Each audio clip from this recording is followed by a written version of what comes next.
नमस्कार, मैं प्रद्युमन जोशीला। हरियाणा प्रदेश का एक ऐसा इलाका जहां 2024 के विधानसभा चुनाव में बड़ी कांटे की टक्कर रही। दोनों ही बड़ी राजनीतिक पार्टियों बीजेपी और कांग्रेस ने नए चेहरों को चुनावी मैदान में उतारा।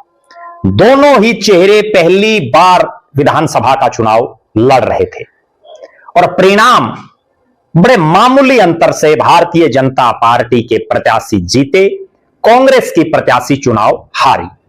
अब उस इलाके में मौजूदा विधायक की असली अग्नि परीक्षा होने वाली है। हम चर्चा कर रहे हैं चरखी दादरी विधानसभा क्षेत्र की। जी हां, चरखी दादरी जो विधानसभा क्षेत्र है, वहां के विधायक सुनील सांगवान की असली अग्नि परीक्षा 11 तारीख को होगी और बिल्कुल स्पष्ट हो जाएगा कि जीत खुद के दमखम पर थी या पिता के सहारे ही हुआ था बेड़ा पार। इस वीडियो में हम आपको विस्तार से बताएंगे कि सुनील सांगवान, जिनको राजनीति विरासत में मिली, जिनके पिता सतपाल सांगवान प्रदेश की सरकार में मंत्री रहे,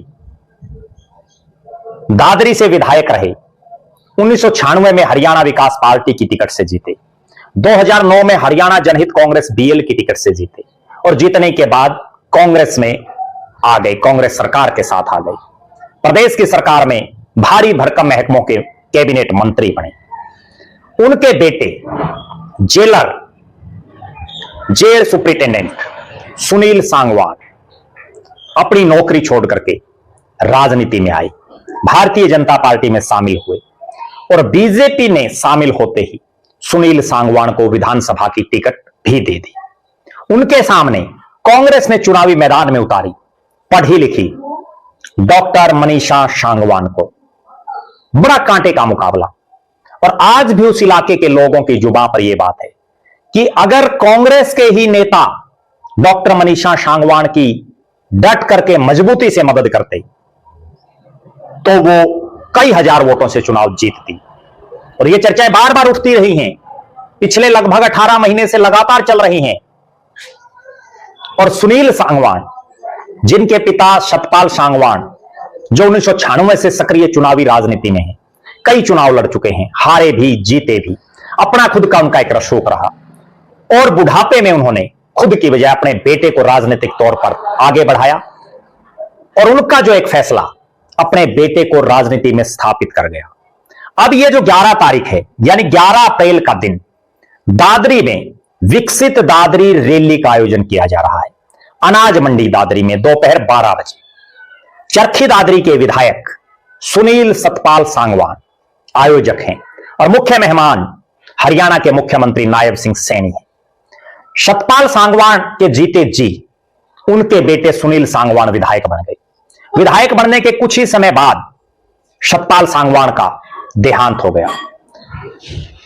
अब यह बड़ी रैली यह तय कर देगी कि सुनील सांगवान में कितनी राजनीतिक सूझबूझ है, सुनील सांगवान में खुद में कितना राजनीतिक दमखम है, या जो अपने राजनीतिक जीवन की उनकी पहली जीत रही उसमें पूरा श्रेय उनके पिताश्री को ही जाता है।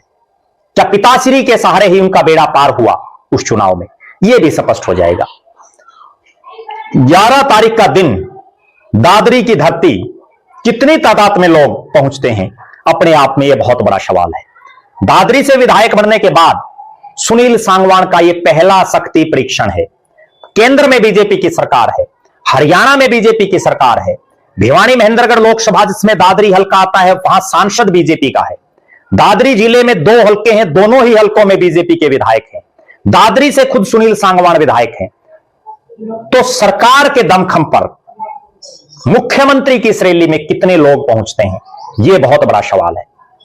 सुनील सांगवान की हल्के में कितनी लोकप्रियता है उसका अंदाजा भी इस रैली से चल जाएगा, क्योंकि अब से पहले जो उनका शक्ति परीक्षण हुआ, जो उनकी अग्नि परीक्षा थी विधानसभा चुनाव में, उस समय उनके सिर पर अपने पिता सतपाल सांगवान का हाथ था। अब पता चलेगा कि कितना राजनीतिक कौशल और कितनी राजनीतिक सूझबूझ, कितना दमखम है सुनील सांगवान में। हमारी नजरें 11 तारीख की इस रैली पर निरंतर हैं। हम आपको हर अपडेट से रूबरू करवाते रहेंगे। प्रदेश के मुख्यमंत्री हरियाणा के जिन विधानसभा क्षेत्रों में बीजेपी के विधायक जीते हुए हैं, वहां जा जाकर के रैली कर रहे हैं। बाडड़ा में भी उन्होंने रैली की। अब दादरी की बारी है। दादरी की के लिए पिक्चर जो है बिल्कुल स्पष्ट हो जाएगी। और एक बहुत बड़ी बात इस रैली में यह भी स्पष्ट होगी कि जब सुनील सांगवान को टिकट दी, नए नए भाजपाई बने थे सुनील सांगवान, तो बीजेपी में ही विरोध के स्वर उठे थे। बहुत नेताओं ने चुनाव में उनसे कन्नी काट ली थी। यहां तक कि एक नेताजी ने तो निर्दलीय चुनाव भी लड़ा था। अब कितने पुराने भाजपाई रैली में मजबूती के साथ पहुंचते हैं? कितने पुराने भाजपाई ऐसे हैं जिनको मुख्यमंत्री के साथ मंच पर जगह मिल पाती है? या सुनील सांगवान के साथ नए नवेले जो भाजपाई आए हैं पार्टी में, उन्हीं का मंच पर दबदबा रहेगा? उस पर भी हमारी निगाहें रहेंगी। आप दर्शक सुनील सांगवान के बारे में क्या मानते हैं? अपनी बेबाक राय जरूर रखें। सुनील सांगवान की इस रैली से कितनी भारी तादाद में लोगों की उम्मीदें आपको लग रही हैं, वो भी आप जरूर कमेंट करें। और दादरी से कांग्रेस की प्रत्याशी जो बहुत कम मार्जिन से चुनाव हार गई थी, डॉक्टर मनीषा सांगवान के राजनीतिक भविष्य को लेकर के आपका क्या मानना है? अपनी बेबाक राय जरूर रखें। बहुत बहुत धन्यवाद। आपका अपना प्रद्युमन जोशीला।